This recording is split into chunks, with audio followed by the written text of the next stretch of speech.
Bismillahirrahmanirrahim. Assalamualaikum warahmatullahi wabarakatuh.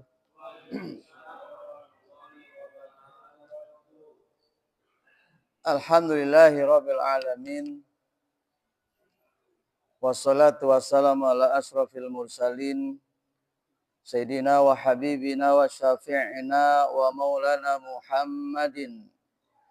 Wa ala alihi wa ashabihi wa azwajihi wa zurriyatihi ajma'in. Amma ba'du, qala al-musannif rahimallahu ta'ala wa adama naf'a bihi wa bi barakati ulumihi wa bikum fid darain amin radhiyallahu anhum. Wa bi sannatil muttasil ilal imamil mu'allif rahimallahu ta'ala fa inna asdaqal hadis kitabullahi wa khairul huda sayyidina rasulillahi sallallahu alaihi wasallam. Wa syarrul umuri muhdatsatuha wa kullu muhdatsatin bid'ah wa kullu bid'atin dhalalah wa kullu dhalalatin finnar au kama qala Rasulullah sallallahu alaihi wa alihi wasallam. Allahumma inna nas'alukal futuh wal munuh war rusuh wa taubatan nasuh wa salahal jasadi war ruh. Qala rabbi israh li sadri wa yassir li amri wal ukhratan min lisani yafqahu qawli. Hadratil mukarramin wal muhtaramin, segenap para alim, para ulama, para asatiz, para masyayikh, wabil khusus segenap pengurus Masjid Jami Al-Ijtihad yang sama kita hormati Bapak Ketua DKM, Bapak Abdul Ghani SHMH, serta jajarannya, serta yang sama kita hormati segenap pembina pengurus Masjid Jami Al-Ijtihad. Wabil khusus kepada Bapak Abdul Qahar pembawa acara dan guru kita, akhirnya al-kiram Bapak Kiai Haji Mamun Adung, Bapak Ketua RT RW, dan segenap bapak-bapak haji, para asatiz lainnya, Bapak hadirin semua yang hadir pada pagi subuh ini. Setelah pada subuh kita hadir dalam rangka mengikuti taklim rutin pada hari Kamis subuh. Mudah-mudahan pada kesempatan yang sangat mulia ini, pada hari ke-20 kita berada pada fase kedua daripada 3 fase daripada bulan suci Ramadan. Bapak hadirin rahimakumullah, rasanya tidak ada lagi waktu yang sangat berharga pada bulan Ramadan ini, melainkan bagi setiap kita yang merasa rugi bila tidak betul melaksanakan, memanfaatkan setiap lintasan waktu yang berada di bulan Ramadan. Mengistimewakan waktu-waktu di Ramadan adalah keistimewaan yang dibeberkan oleh Rasulullah dari beberapa hadis beliau. Berbeda dengan bulan-bulan selain Ramadan. Boleh jadi ibadah-ibadah sunnah yang kita laksanakan di Ramadan ini dari waktu ke waktu, dia akan bernilai wajib. Ya, setiap amaliyah sunnah, sedekah sunnah, sholat sunnah, dan ibadah-ibadah sunnah lainnya yang kita laksanakan di Ramadan ini, Allah istimewakan, berikan nilai setara dengan nilai wajib atau fardhu. Ini baru hanya satu bagian saja keistimewaan yang begitu banyak Allah beberkan pada bulan Ramadan. Demikian juga ketika kita mampu melaksanakan wajib secara istiqomah, maka Allah janjikan kepada kita akan diberikan nilai pahala wajib hingga 70 kali lipat. Bapak hadirin rahimakumullah, pada kesempatan yang sangat mulia ini kita kembali ulas di mana pada kesempatan yang lalu pernah kita singgung juga bagaimana Allah berikan begitu banyak keistimewaan di bulan Ramadan. Kenapa umat ini, umat akhir zaman, umat Rasul, umat yang pendek umurnya, sedikit saja diberi kesempatan beribadah, umurnya pendek, ibadahnya sedikit, ya, manusianya mudah frustasi, cepat puas, cepat merasa cukup, dan yang pada akhirnya terkadang kita melihat banyak kegagalan di tengah jalan. Contoh hari ini Ramadan, kita lihat di beberapa masjid dan musola di sebagian besar saudara-saudara kita, bahkan kita sempat tarling beberapa tempat, betul apa yang dikatakan oleh sebagian orang bahwa ada yang disebut dengan ibadah musiman Ramadan ini. Ya, apa ibadah musiman? Ya ibadah yang cuma hanya Ramadan saja dilaksanakan, betul. Contohnya taraweh. Di luar Ramadan tidak akan kita dapati karena memang tidak ada yang namanya taraweh selain Ramadan. Taraweh cuma ada di bulan Ramadan. Makanya disebut ibadah musiman. Betul. Ya seperti halnya musim duren, musim jambu, ya musim duku. Ada musimnya saja. Kita banyak didapat di pasar duren, bahkan di setiap tempat. Yang biasanya pedagang gak dagang duren, sekarang dagang duren. Kenapa? Karena musim duren. Coba saja dagang duren bukan berada pada musim duren, gak bakal kita dapat. Bahkan ada orang ngidam duren, harganya 10 juta dicari gak bakal dapat kalau bukan pada musimnya. Makanya disebut musim. Hanya ada pada saat itu. Nah Ramadan ini halnya juga demikian. Ibadah musiman kita lihat di awal Ramadan.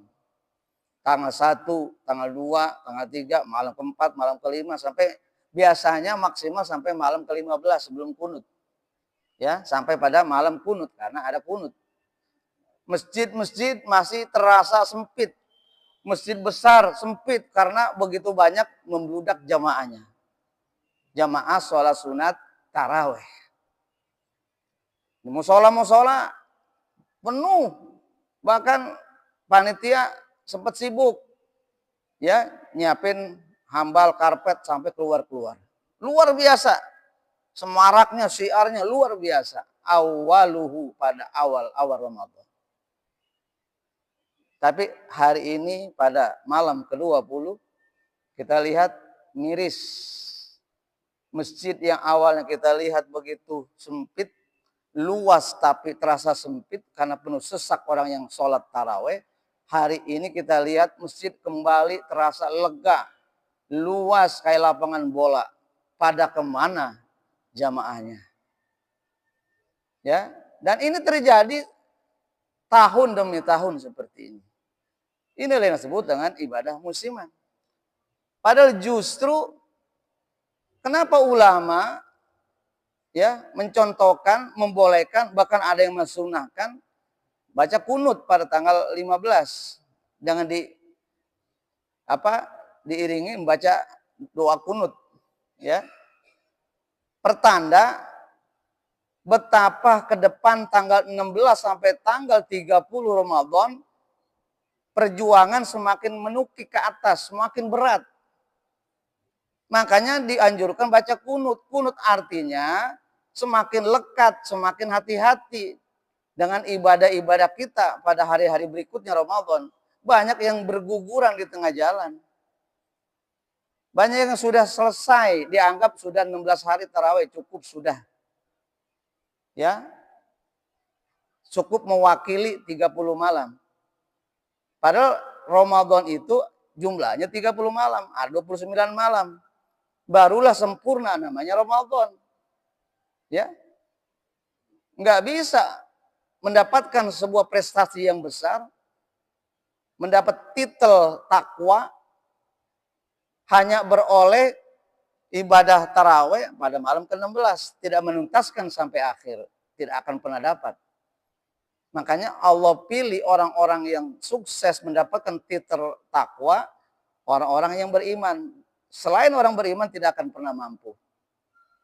Di 10 malam pertama adalah malam babak penyisihan.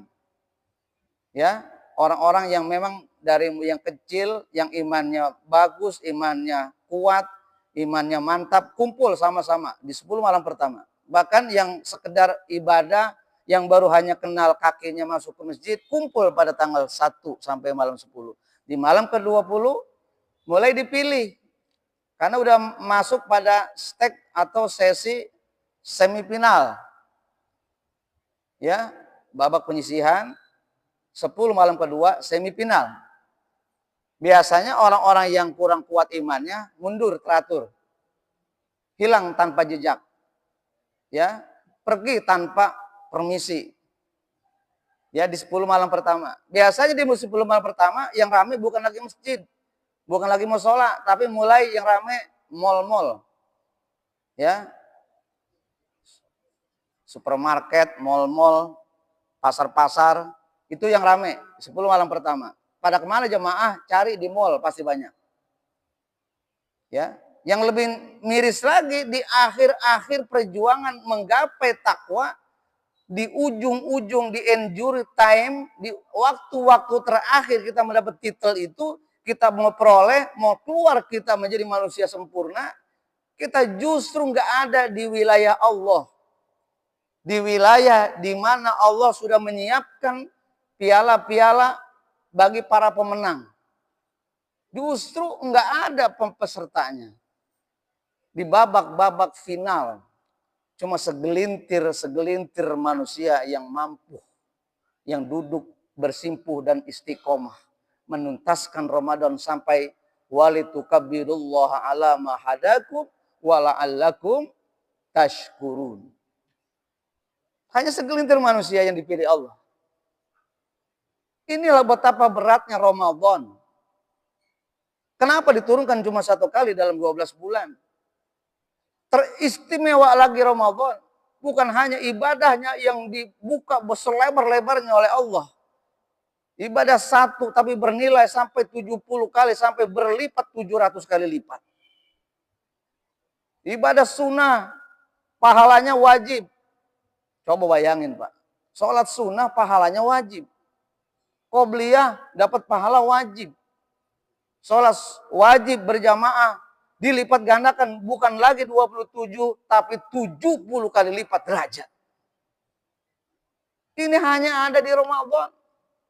Bapak nggak usah banyak tasbih, nggak usah bawa tasbih, nggak usah istighfar, nggak usah sibuk lisan kita baca tasbih, baca tahmid. Diem meneng baik di rumah, jangan ngomongin orang, jangan gurutu, jangan ngedumel. Diemnya Bapak, diemnya kita dianggap tasbih pada bulan Ramadan. Bahkan kalau perlu nggak bisa diem, mulut gurutu aja, hati kesel aja, tidurnya dianggap ibadah Ramadan. Nggak ada selain Ramadan, Pak. Tapi kan sayang kita hari ini nggak tahu. Tahu, tapi tidak tahu. Justru yang jadi masalah, sudah tidak tahu, belaga tidak tahu. Emang dia tidak tahu. Ini jadi masalah hari ini, Pak. Ya, Bapak hadirin rahimakumullah. Saya baca di salah satu buku karangan guru besar bangsa, Buya Hamka. Ya, Buya Karim Amarullah. Dalam karyanya beliau kisahkan sebuah kisah tasawuf, kisah sufi. Ada diceritakan oleh beliau, ada seorang raja, Iskandar Alexander the Great, ya, seorang raja besar timur dan barat yang menguasai timur dan barat. Iskandar, ya, Iskandar Zulkarnain namanya, Pak. The Great Iskandar. Raja yang memenjarakan Ya'juj wa Ma'juj. Ya, Ya'juj wa Ma'juj dipenjarakan sama Iskandar Zulkarnain. Ya, di daerah Mesir, di pesisir Alexandria. Suatu saat beliau ingin menaklukkan sebuah negeri. Kumpulkanlah ratusan ribu pasukannya di satu lapangan yang luas. Beliau naik ke mimbar, lalu menyampaikan khutbahnya atau pesannya kepada seluruh pasukannya. Apa pesan beliau? Wahai semua pasukanku, hari ini kita akan pergi ke satu negeri, kita akan taklukkan mereka agar mereka masuk dan menyembah Allah. Mereka beriman kepada Allah Subhanahu wa Ta'ala. Ketika nanti malam kita melewati satu sungai, siapapun kalian, wahai para tentaraku, pasukanku, kata raja, yang kalian nanti menginjak sesuatu, memegang sesuatu di sungai, silakan sesuatu itu ambil, masukkan ke ransel kalian. Jangan disia-siakan. Baik, Tuan Raja. Jadi seluruh pasukan ini dipesan oleh Raja Zulkarnain, kalau nanti lewat sungai di tengah malam, karena malam nggak bisa melihat apa saja yang dipegang, yang diinjak, masukkan ke dalam ransel, ambil, jangan sampai tidak diambil. Itu pesannya. Baik Raja. Akhirnya berangkatlah. Mulai dari pagi, siang persiapan sampailah mendekati kota tersebut. Ya, ada sungai dan mereka semua melewati sungai. Ya. Pada akhirnya sampailah dan dikuasailah negara tersebut, negeri tersebut. Setelah selesai, mereka dikumpulkan kembali dan mereka semua berdiri menyiapkan diri dan raja berpidato kembali. Apa kata raja? Wahai segenap pasukanku, siapa di antara kalian yang semalam melewati sungai sesuai dengan pesanku, yang kalian mengambil setiap benda-benda yang dipegang, yang disentuh, yang diinjak. Menyikapi pernyataan Raja Iskandar Zulkarnain, maka pasukannya terbagi menjadi 3 pasukan. Menjadi 3, Pak. Menyikapi pesan dari Raja Iskandar Zulkarnain, pasukannya terbagi kepada 3. Pasukan yang pertama, yang mereka menganggap pesan rajanya ini pesan yang halu, yang biasa-biasa saja. Pesan yang boleh didengar tapi nggak perlu kita praktekkan, nggak perlu kita laksanakan. Itu kelompok pasukan tentara yang pertama. Akhirnya ketika ditanya, coba lihat apa yang kalian ambil. Oh, kami tidak mengambil Raja. Buat apa? Paling kolar, paling batu, paling sesuatu yang tidak bermanfaat, sesuatu yang tidak berharga. Lagi juga bagi kami berat. Ini ransel aja udah berat isinya. Ya, ada bom, ada tembakan, ada segala macam lah. Ini Pak Wandi tahu nih kalau mau perang nih ya. Bagaimana pasukan bawa ransel 15 kilo ranselnya aja, belum sepatunya.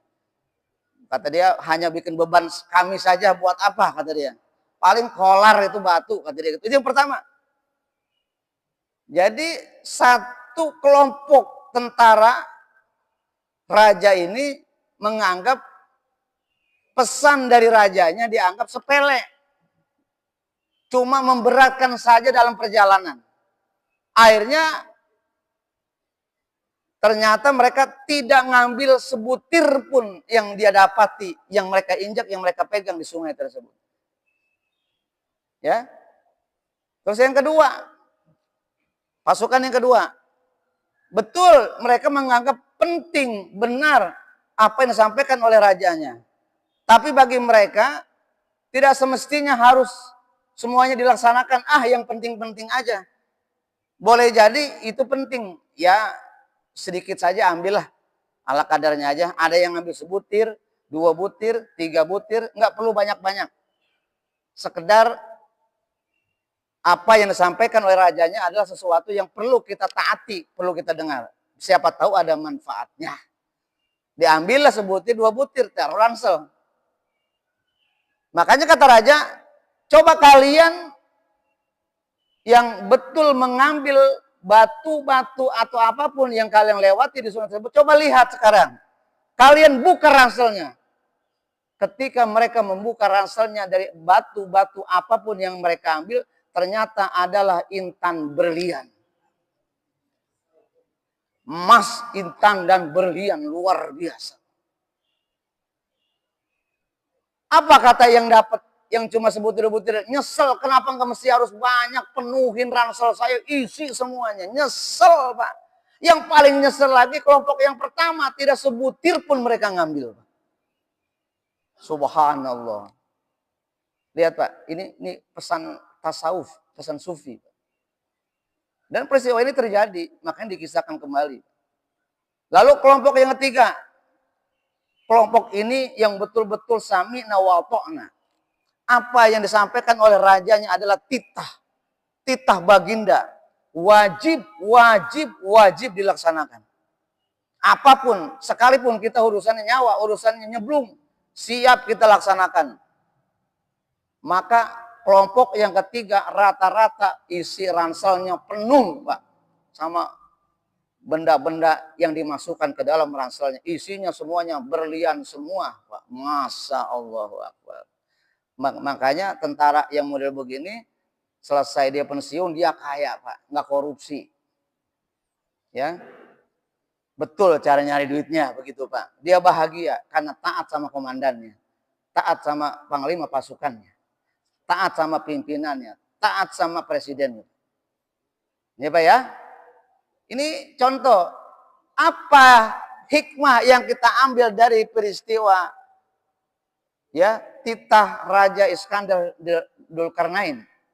Apa hikmahnya? Hikmahnya adalah sebuah ilustrasi dari sebuah makna besar yang Allah sedang perlihatkan di hadapan kita. Betapa Allah sedang meminta kepada kita. Hari ini Ramadan adalah sebuah lintasan waktu. Dia adalah lintasan sungai yang kita lalui. Yang kita lewati dari satu sisi ke sisi berikutnya. Dari tanggal 1 sampai akhir Ramadan. Kita melewati di tengahnya. Kita dapati di dalamnya Ramadan ini. Ada yang kita injak, yang kita pegang, yang kita baca, yang kita rasakan. Semuanya adalah bernilai intan, berlian, dan permata. Harus kita penuhi ransel kita, Pak. Selesai Ramadan, bukan hanya kita menjadi takwa, tapi kita menjadi orang paling bahagia tiada tara.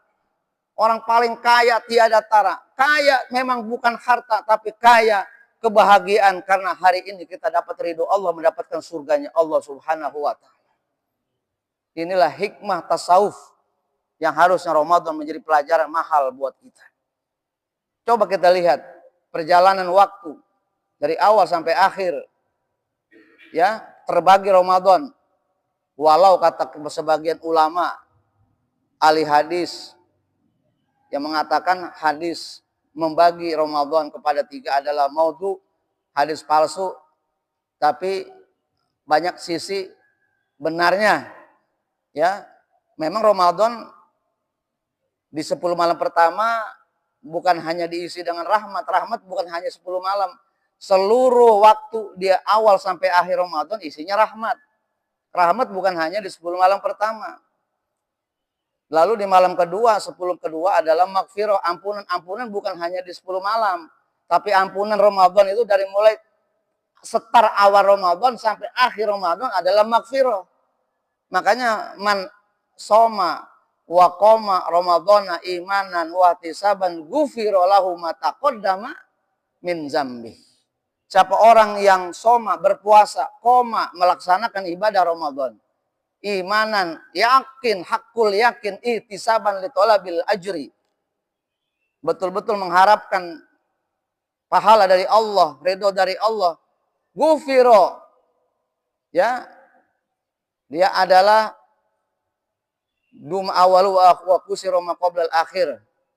Artinya apa? Diampuni, enggak minta ampun, enggak istighfar, enggak perlu tobat, enggak perlu nangis, sujud, minta ampun atas dosa-dosa, enggak perlu.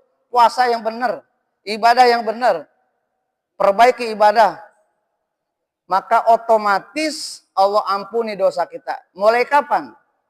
ma taqaddama, yang kemarin, yang akan datang, dosa setahun yang akan datang nih, sampai Ramadan 2026, sampai kemarin juga Ramadan yang 2024, sudah diampuni dosa kita oleh Allah Subhanahu wa taala. Ini yang ngomong bukan saya, Pak, Rasul, Pak. Ma taqaddama min dzam wa ma ta'akhkhar. 2 tahun dosa kita sudah digaransi oleh Allah di malam pertama awal datang Ramadan. Jadi Ramadan dari awal sampai akhir isinya adalah magfirah. Isinya ampunan, bukan 10 malam kedua. Lalu 10 malam ketiga, katanya itku minan nar. Allah ya merdekakan kita dari api neraka. Pak, Ramadan dari hari pertama Allah memerdekakan 1 juta orang yang sudah divonis masuk neraka. Alfi rokobatin. Allah memerdekakan dalam 1 hari Ramadan 1 juta manusia yang sudah divonis masuk neraka jahanam oleh Allah Subhanahu wa taala. Dimerdekakan 1 hari 1 juta penghuni neraka. Boleh jadi kita hari ini nih masih hidup tapi udah divonis neraka, Pak. Boleh jadi mati kita suul khotimah. Divonis masuk neraka, tapi karena kita Ramadan hari ini yakin, hakul yakin, ilmu yakin, ainul yakin, isbatul yakin, kita masuk surga, diampuni dosa kita oleh Allah, Allah bebaskan kita dari api neraka. Amin. Karena dalam 1 hari 1 juta manusia, Pak. Kalau 30 malam berarti berapa, Pak? 30 juta manusia. Kalau sepanjang hidup kita 60 tahun kita ibadah, berapa juta miliar manusia yang diampuni dosanya. Boleh jadi kita rame-rame masuk surganya Allah Subhanahu wa taala. Ramadan, Pak. Subhanallah. Bapak hadirin rahimakumullah. Baik. Ada hadis dari Salman Al-Farisi dari Ibnu Zuraimah. Wa qala Nabi sallallahu alaihi wasallam, "U'titu ummati khamsa hisalin fi syahri Ramadan." Aku berikan, ya. Kata Allah Subhanahu wa taala, kata Rasulullah SAW, aku berikan kepada umatku 5 perkara pada bulan Ramadan. Yang perkara 5 ini enggak didapati selain Ramadan. Khususnya 5 perkara. Ya. Jadi 5 perkara ini hanya kita dapati keistimewaannya hanya pada bulan Ramadan. Yang pertama, khulufu famis shaim atyabu indallahi min rihil misik. Orang yang berpuasa, aroma yang tidak sedap yang keluar karena perut. Rongga perut kita kosong, nggak terisi makanan, nggak ada aktivitas makan minum. Maka keluarlah hawa yang tidak sedap dari perut kita. Keluar lewat rongga mulut kita, maka terciumlah oleh kita sendiri ataupun oleh orang lain.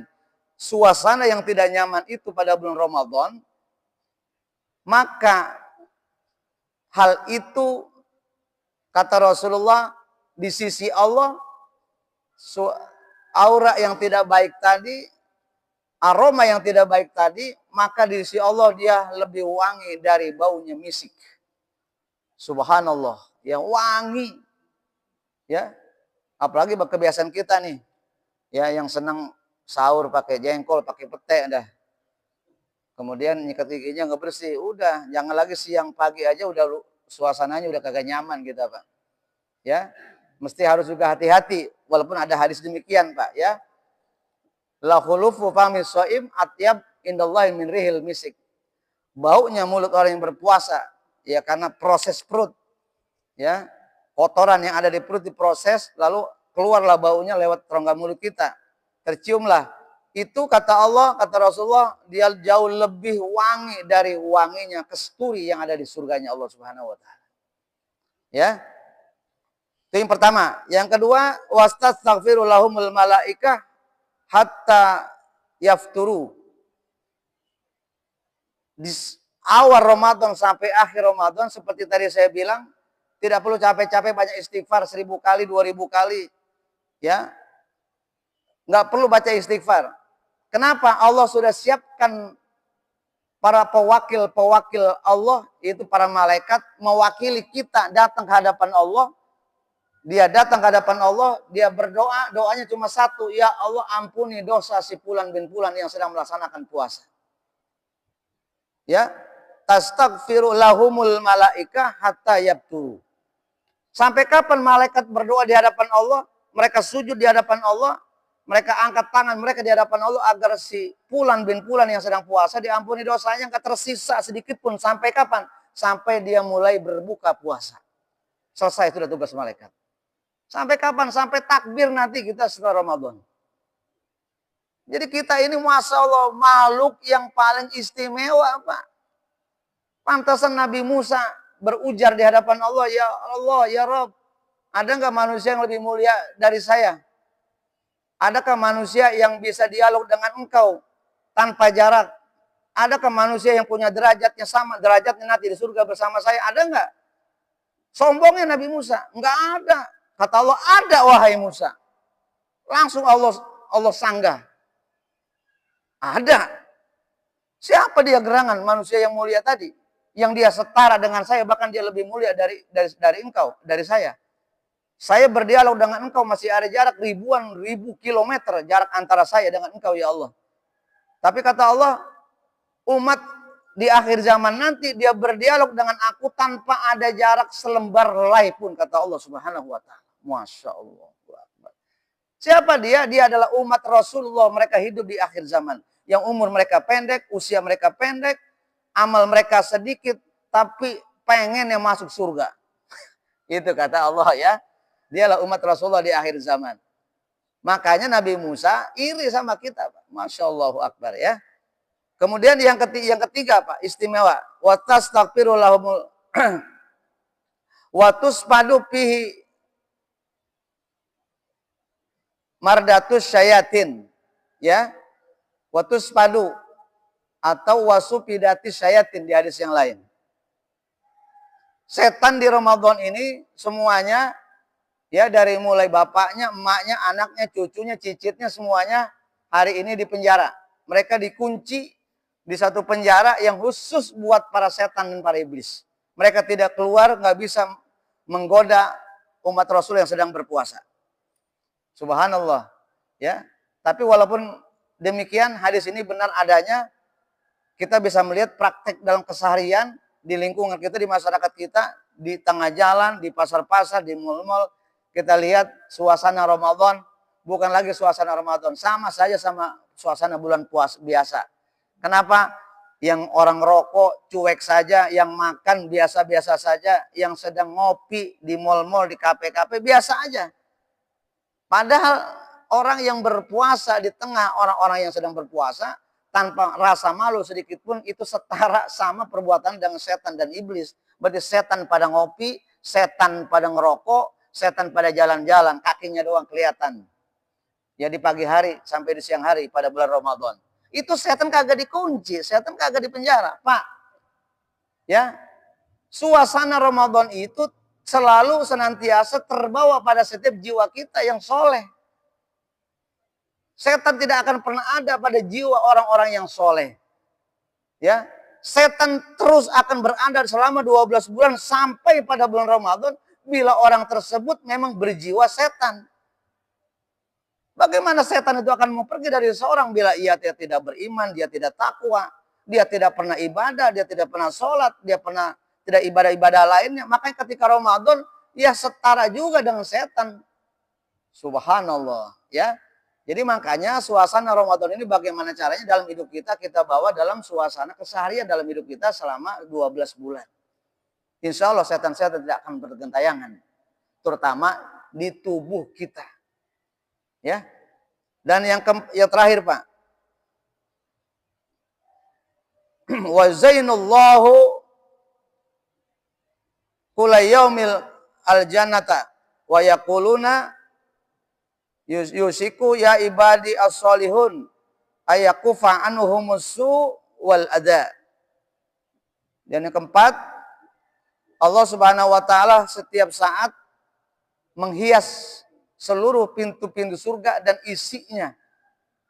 Furnitur-furniturnya, bidadari-bidadarinya, struktur-struktur keindahannya. Setiap saat Allah renovasi, Allah ganti Sehingga sananya Allah ganti. Ya, gelas-gelas yang tersusun, yang terbuat dari emas, dari berlian. Allah ganti semuanya.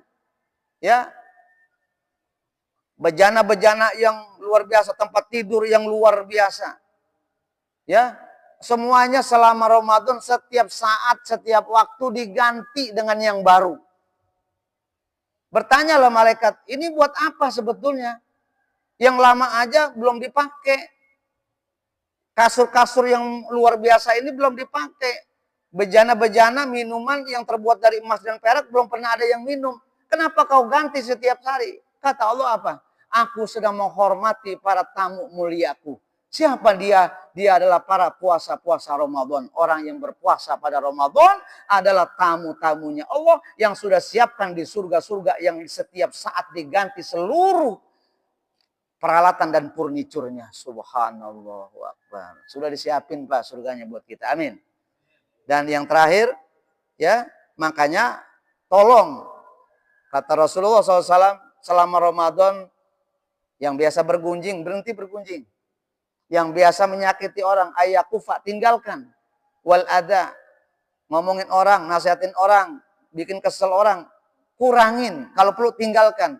Karena memang Ramadan ini bulan istimewa orang-orang yang soleh, yang menjaga hati, menjaga diri. Tadi kan udah dibilang, kata Raja Iskandar Dzulkarnain, terbagi 3 karakter manusia menghadapi Ramadan. Sama halnya dengan kita hari ini. Ada yang puasanya biasa-biasa saja, puasa ya puasa, ya mencaci biasa, mencibir biasa, menggibah biasa, namimah biasa, adu domba biasa, mencuri biasa. Enggak berubah, seperti puasanya ular. Beda dengan puasanya ulat. Ulat puasa selama 40 hari keluar jadi kupu-kupu. Ulat menjijikan, makanannya geli. Tapi ketika dia puasa Ramadan selama 40 hari, dia masuk ke pompong, keluar jadi kupu-kupu. Kupu-kupu adalah suatu makhluk yang indah. Anak kecil senang, orang tua juga senang. Yang dimakan bukan lagi sesuatu yang menjijikan, tapi yang dimakan adalah madu. Itulah kupu-kupu, karakter mukmin yang melaksanakan puasa Ramadan seharusnya seperti kupu-kupu. Bukan seperti ular. Ular puasa, ketika dia masuk ke lubang, dia bersembunyi, menyepi, tidak makan, tidak minum, 40 hari keluar, jadi ular yang baru. Ular yang baru apa? Usianya baru, kulitnya baru. Kulitnya terkelupas, tapi mukanya nggak berubah. Mukanya ular-ular juga. Makanannya kodok-kodok juga yang menjijikan. Maka puasa, karakter puasa manusia-manusia yang tidak berubah maka sama dengan ular. Ya. Jadi demikian kajian kita pada subuh hari ini, dan terakhir jangan lupa bayar zakat. Kunci sukses Ramadan kita hari ini adalah jangan lupa. Gara-gara tidak bayar zakat, puasa kita digantung oleh Allah Subhanahu wa taala. Ya. Siapa orang yang berpuasa tidak mengeluarkan zakat, maka tergantung antara bumi sama langit puasanya. Maka tunaikan zakat. Zakat ada 2, ada zakat fitrah, ada zakat mal. Zakat fitrah yang dikeluarkan hanya pada bulan Ramadan, berawal dari setelah Ramadan, berakhir dari turunnya khotib dari mimbar. Itu selesai sudah. Berapa? 2,5 kilo. Ya, atau 3,5 liter. Kalau sekarang sudah ditentukan oleh Basnas 47.000. Kalau dinominalkan. Silakan kepada panitia yang berada di masjid, musola yang ditunjuk oleh panitia-panitia resmi. Ya, atau kalau dulu biasanya ada orang-orang yang mengambil. Tapi sebagian sekarang diambil sama RT yang cocokkan ke Basnas. Yang kedua, zakat mal. Jangan lupa. Yang kita sudah punya harta tersimpan nisab. Nisab adalah batas ukuran maksimal. Batas ukuran minimal nisab. Nisab ya, kalau emas 80 gram, yang punya emas 80 gram tersimpan selama 1 tahun, nggak diapa-apain, nggak buat usaha, nggak berkurang, maka diwajib 2,5% keluar. Ya, 80 gram. Ya, atau haul. Haul itu artinya waktunya sudah terkumpul selama 1 tahun. Ya, tapi dihitung dengan bulan Hijriah, bukan bulan Masehi. Bulan Hijriah kita beli awalnya dulu bulan Ramadan tahun kemarin, sekarang sudah sampai Ramadan lagi, waktunya sudah pas, keluarin karena sudah haul namanya. Sudah sampai 1 tahun. Ya, jangan lupa zakat mal dan zakat fitrah.